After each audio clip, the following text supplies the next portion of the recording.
नमस्कार शेतकरी मित्रांनो, मी आणि माझा भाऊ इकडे पाहिजे. आता आम्ही शेवगा लागवडीसाठी रोप वाटिकेसाठी शेवग्याचे रोप तयार करण्यासाठी पन्नीमध्ये माती भरायला जातो आहे. माती बघत आहे आम्ही एका जागी. आपण हे पन्नीमध्ये माती भरली की त्याच्यानंतर आपण त्याच्यात बिया भरणार आहे. ओके, पुढची प्रोसेस आपण लगेच अपडेट करून व्हिडिओ टाकण्यात येईल. ओके. नमस्कार मित्रांनो, आता हे आपलं शेत आहे.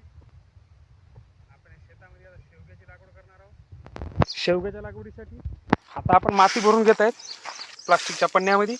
पहिले आपण याची रोपं तयार करू बियापासून. त्याच्यानंतर मग आपण रोपाची नंतर झाडं शेतामध्ये लावतो. हे पूर्ण गवत आहे, याला नीट करून घ्यायला लागते एकदा. त्याच्यानंतर आपण याचं नियोजन करू. सध्या आपलं रोप बनवण्याची प्रक्रिया चालू आहे.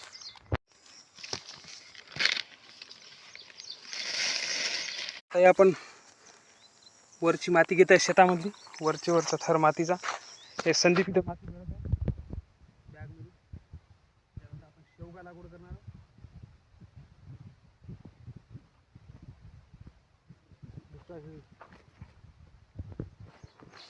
कर झालं.